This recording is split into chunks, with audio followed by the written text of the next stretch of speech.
Welcome back to Hitha's kitchen and craft. ಎಲ್ಲರಿಗೂ ಸ್ವಾಗತ Hitha kitchen and ಕ್ರಾಫ್ಟಿಗೆ. ಬನ್ನಿ ಫ್ರೆಂಡ್ಸ್, ಇವತ್ತು ಹೋಮ್ ಮೇಡ್ ಪಿಜ್ಜಾ ಮಾಡೋಣ. ಹೆಲ್ತಿ ಪಿಜ್ಜಾ, ಮಕ್ಳಿಗಂತೂ ತುಂಬ ಇಷ್ಟ ಆಗೋಂಥ ಪಿಜ್ಜಾ. ಮೊದಲಿಗೆ ನಾವು ಒಂದು ಹಸ್ರು ಕಾಳನ್ನ ಹುಣಿಯಾಕೊಂಡಿರೋಣ. ಅದ್ರ ಜೊತೆಗೆ ಒಂದು 4 ಹಸಿಮೆಣ್ಸಿನ್ಕಾಯಿ, ಒಂದು ಇಂಚು 1.5 ಇಂಚಷ್ಟು ಶುಂಠಿ, ಹಾಗೆ ಕಟ್ ಮಾಡಿ ಇಟ್ಕೊಂಡಿರೋ ಪನ್ನೀರು, ಚೀಸು, ಆಮೇಲೆ ಮನೇಲಿ ಮಾಡಿರೋಂಥ ಪಿಜ್ಜಾ ಸಾಸು, ಒಂದು ಈರುಳ್ಳಿ, ಒಂಚೂರು ಉಪ್ಪು, ಹಾಗೆ ಸೋಡಾ ಹಾಕ್ಕೊಳ್ಳೋಣ. ಫಸ್ಟು ಮಿಕ್ಸಿಗೆ ನಾವು ಏನು ನೆನೆಸಿಟ್ಕೊಂಡಿರೋಂಥ ಹಸಿರು ಕಾಳು ಮತ್ತು ಶುಂಠಿ, ಹಾಗೇ ಒಂದು 4ರಿಂದ 5 ಹಸಿಮೆಣ್ಸಿನ್ಕಾಯಿನ ಫಸ್ಟು ಹಾಕ್ಕೊಳ್ಳೋಣ. ಹಾಕ್ಕೊಂಡು ನೀಟಾಗಿ ಪೇಸ್ಟ್ ಮಾಡ್ಕೊಳ್ಳೋಣ. ಹಿಂಗೆ ಅದನ್ನು ನೀಟಾಗಿ ಪೇಸ್ಟ್ ಮಾಡ್ಕೊಂಡ್ಮೇಲೆ ಅದನ್ನು ಒಂದು ಬೌಲಿಗೆ ಟ್ರಾನ್ಸ್ಫರ್ ಮಾಡ್ಕೊಳ್ಳೋಣ. ಹಿಂಗೆ ಅದನ್ನು ಮಾಡ್ಕೊಂಡು ಅದಕ್ಕೊಂಚೂರು ಸೋಡಾ ಹಾಕ್ಕೊಂಡು ಅದನ್ನು ನೀಟಾಗಿ ಇಲ್ಲ ಅಂದರೆ ಒಂದು ಅರ್ಧ ಗಂಟೆಯಿಂದ 1 ಗಂಟೆ ಟೈಮಷ್ಟು ಹುಣಿಯಕ್ಕೆ ಬಿಡೋಣ. ಸೊ ನಮ್ಮದು ಪಿಜ್ಜಾದು ಬೇಸ್ ರೆಡಿ ಆಗುತ್ತೆ. ಆವಾಗ ಹಿಂಗೆ ಸೋಡಾ ಹಾಕ್ಕೊಂಡು ಇಡ್ಕೊಬೇಕು. ಇಲ್ಲಾಂದರೆ ಒಂದು ಅರ್ಧ ಗಂಟೆಯಿಂದ 1 ಅವರಷ್ಟು ಮ್ಯಾರಿನೇಟ್ ಆಗೋಕ್ಕೆ ಬಿಡೋಣ. ಹಿಂಗೆ ಬಿಡೋದ್ರಿಂದ ನೀಟಾಗಿ ಚೆನ್ನಾಗಿ ಹರಳುತ್ತೆ, ಫ್ಲಫಿಯಾಗಿ ಬರುತ್ತೆ, ಸಾಫ್ಟ್ನೆಸ್ಸಿಂದ ಬರುತ್ತೆ. ಅದನ್ನು ಈಗ ಒಂದು ಕಡೆ ಎತ್ತಿಟ್ಕೊಳ್ಳೋಣ. ಈಗ ಒಂದು ಬಾಣಲಿಗೆ ಒಂಚೂರು ಎಣ್ಣೆ ಹಾಕ್ಕೊಂಡು ನೀಟಾಗಿ ಏನು ನಾವು ಕಟ್ ಮಾಡಿ ಇಟ್ಕೊಂಡಿರ್ತೀವೋ ಆ ಪನ್ನೀರನ್ನ ಇದರೊಳಗಡೆ ಹಾಕ್ಕೊಳ್ಳೋಣ ನಾವು. ಯಾಕಂತಂದರೆ ಹಸಿ ಪನ್ನೀರ್ ಹಾಕೋದ್ಕಿಂತ ಅದನ್ನು ಒಂಚೂರು ಫ್ರೈ ಮಾಡಿ ಹಾಕಿದ್ರೆ ಅದೊಂಥರ ಬೇರೆ ಫ್ಲೇವರೇ ಸಿಕ್ಕತ್ತೆ. ಇದನ್ನು ಹಿಂಗೆ ಹಾಕ್ಕೊಂಡು ಅದಕ್ಕೊಂಚೂರು ಉಪ್ಪು ಮತ್ತು ಒಂಚೂರು ಖಾರದ ಪುಡಿ ಹಾಕ್ಕೊಳ್ಳೋಣ, ರೆಡ್ ಚಿಲ್ಲಿ ಪೌಡರ್ನ. ನಿಮ್ಗೆ ಎಷ್ಟು ಒಂಚೂರು ಖಾರ ಜಾಸ್ತಿ ಬೇಕು ಅಂತಂದರೆ ಖಾರ ಹಾಕ್ಕೋಬೋದು. ನಾನು ಇಲ್ಲಿ ಮಗಳಿಗೋಸ್ಕರ ಮಾಡ್ತಿರೋದ್ರಿಂದ ಸ್ವಲ್ಪ ಖಾರ ಕಮ್ಮಿ ಹಾಕ್ತಿದ್ದೀನಿ ನಾನು. ಸೊ ಹಿಂಗೆ ಹಾಕ್ಕೊಂಡು ಅದನ್ನು ನೀಟಾಗಿ ಶಾಲೋ ಫ್ರೈ ಮಾಡ್ಕೊಳ್ಳೋಣ. ಹಿಂಗೆ ಅದನ್ನು ಮಾಡಿ ಎತ್ತಿಟ್ಕೋಬೇಕು. ಈ ಥರ ಮನೇಲೇ ಮಾಡೋದ್ರಿಂದ ಯಾವ ಮೈದಾ ಇರೋಲ್ಲ, ಏನೂ ಪ್ರಾಬ್ಲಮ್ ಆಗೋಲ್ಲ. ಮಕ್ಕಳು ತುಂಬ ಖುಷಿಪಟ್ಟು ಇಷ್ಟಪಟ್ಟು ತಿಂತಾರೆ. ಸೊ ಇದನ್ನು ಫಸ್ಟು ಹಿಂಗೆ ಎತ್ತಿಟ್ಕೊಂಡ್ಮೇಲೆ ನೀಟಾಗಿ ನಾವು ಏನೊಂದು ಈರುಳ್ಳಿ ತೊಗೊಂಡಿರ್ತೀವೋ ಸಾಕು, ಒಂದು ಈರುಳ್ಳಿ, ಆ ಈರುಳ್ಳಿನ ನೀಟಾಗಿ ಕ್ಯೂಬ್ ಶೇಪ್ಸಲ್ಲಿ ಕಟ್ ಮಾಡ್ತಾ ಬರೋಣ.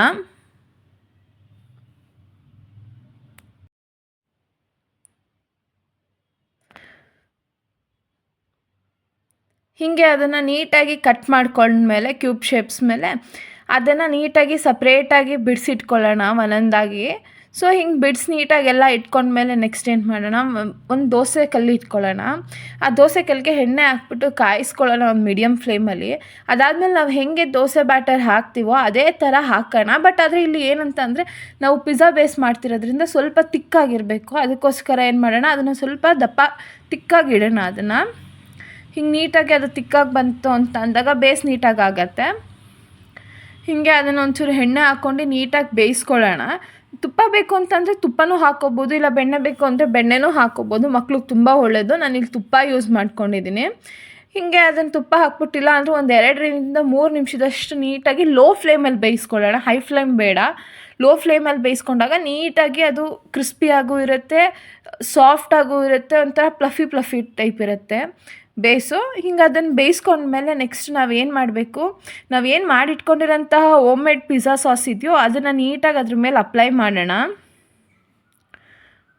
ಜಾಸ್ತಿ ಬೇಕು ಅಂತಂದರೆ ಖಾರ ಜಾಸ್ತಿ ಹಾಕ್ಕೋಬೋದು, ಇಲ್ಲ ನಮಗೆ ಸ್ವಲ್ಪ ಬೇಕು ಅಂತಂದವರು ಸ್ವಲ್ಪನೂ ಹಾಕ್ಕೋಬೋದು. ಹೀಗೆ ನಾವು ನಮ್ಮ ಮಕ್ಕಳು ಟೇಸ್ಟಿಗೆ ಹೆಂಗೆ ರುಚಿಗೆ ಅನಿಸುತ್ತೆ ಹಂಗೆ ಹಾಕ್ಕೊಂಡ್ರೆ ಸರಿ ಇರುತ್ತೆ.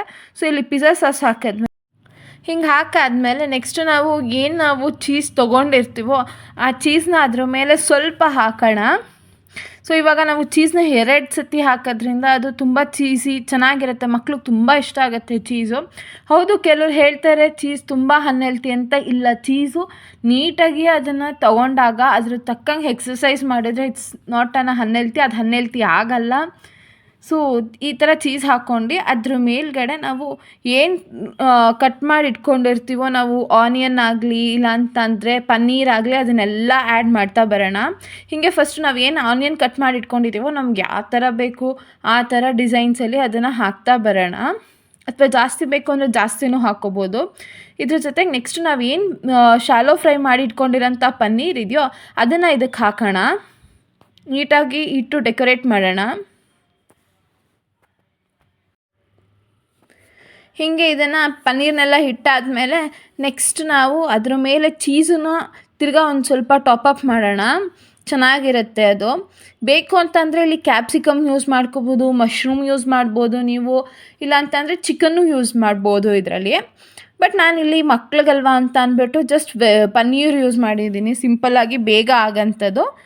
ಕ್ಯಾಪ್ಸಿಕಮ್ ಹಾಕಿದ್ರೆ ಚೆನ್ನಾಗಿರುತ್ತೆ, ಬಟ್ ಕೆಲವು ಮಕ್ಳುಗಳು ಇಷ್ಟಪಡ್ದೋದಾಗ ನಾವು ಕ್ಯಾಪ್ಸಿಕಮ್ ಬೇಡ. ಇದ್ರ ಮೇಲೆ ಒಂಚೂರು ಚಿಲ್ಲಿ ಫ್ಲೇಕ್ಸ್ನ ಹಾಕೋಣ. ಅದ್ರ ಜೊತೆಗೆ ನಾವು ನೆಕ್ಸ್ಟ್ ಏನು ನಾವು ಚಿಲ್ಲಿ ಫ್ಲೇಕ್ಸ್ ಹಾಕಿರ್ತೀವೋ ಅದ್ರ ಜೊತೆಗೆ ಆರ್ಗ್ಯಾನೋ ಬರುತ್ತೆ, ಪಿಜ್ಜಾ ಆರ್ಗ್ಯಾನೋ, ಅದನ್ನು ಅದ್ರ ಮೇಲೆ ಸ್ಪ್ರಿಂಕಲ್ ಮಾಡೋಣ. ಹೀಗೆ ಸ್ಪ್ರಿಂಕಲ್ ಮಾಡ್ಕೊಳ್ಳೋದ್ರಿಂದ ಅದು ಒಳ್ಳೆ ಫ್ಲೇವರ್ ಸಿಕ್ಕುತ್ತೆ.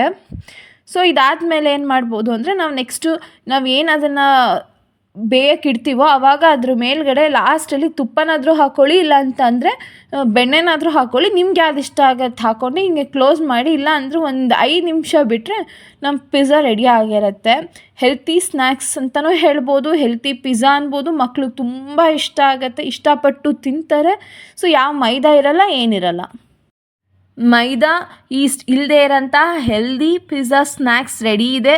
ಹೈ ಪ್ರೋಟೀನ್ ಸ್ನ್ಯಾಕ್ಸ್ ಅಂತಲೂ ಹೇಳ್ಬೋದು. ಮಕ್ಳಿಗೆ ತುಂಬ ಇಷ್ಟ ಆಗುತ್ತೆ. ನಿಮಗೆಲ್ಲ ಈ ಪಿಜ್ಜಾ ಇಷ್ಟ ಆಗಿದೆ ಅನ್ಕೋತೀನಿ. ಇಷ್ಟ ಆಗಿದರೆ ಲೈಕ್ ಮಾಡಿ, ಶೇರ್ ಮಾಡಿ, ಸಬ್ಸ್ಕ್ರೈಬ್ ಮಾಡಿ to Hitha's kitchen and craft.